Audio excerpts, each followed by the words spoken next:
Сәлем достар, бүгін сіздермен бірге тәтті пиццаны рецептімен бөліскім келіп отыр. Бұл өте ерекше дәмді.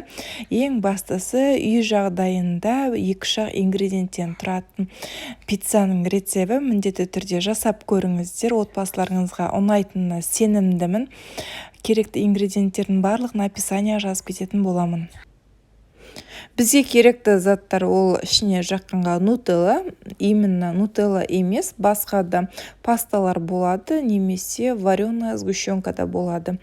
И сұйық май, қант, жылы су, ұн, дрожж, сухой дрожж болу керек, яғни құрғақ дрожж. Ең алдымен жылы суымызға қантымызды саламыз, оның үстіне дрожжды салып, жақсылап араластырамыз. Қантымыз ерігеннен кейін 1-2-3 минутқа қоямыз дрожжымызды. Суымыз жылы, қант салғандықтан дрожжымыз тез көтеріледі, 2-3 минутта көтеріледі. Бізге қатты көтерілген керек жоқ, кішкене көтерілсе болды.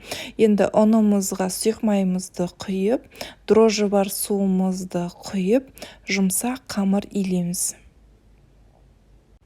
Жұмсақ қамыр илегеннен кейін барып, қамырымыздың бетін жауып, жылы жерге 15 минут немесе 20 минутқа қойып қоймыз. Біздің қамырымыз қатты көтерілген керек емес, кішкене көтерілсе болды, біз қамырымызды пісіре беретін боламыз. Менің қамырым 15 минутта көтерілді, бетіне кішкене сұйық май, біраз сұйық май құйып, пергаментінің бетіне жайып аламыз. Қызып тұрған 220 градустағы пеште 15-20 минутта пісіріп аламыз. Негізіне 15 минутта піседі. Менің қамырым 15 минутта пісті. Енді қамырымның бетіне ыстықтай паста жағатын боламын.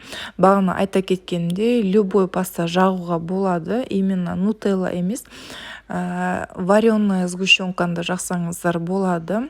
Қаймақпен араластырып, оның бәрі өз қалауларыңызбен.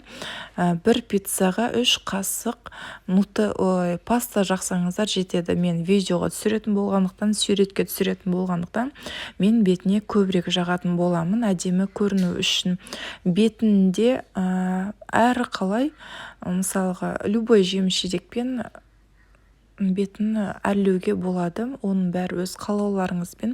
Балаларыңыз қандай жеміс-жидекті жақсы көреді, немесе орех, басқа да тәттілерімен бетін, или болмаса еш нәрсе бетін әрлемей өздеріңізге болса жасап жей берсеңіздер болады.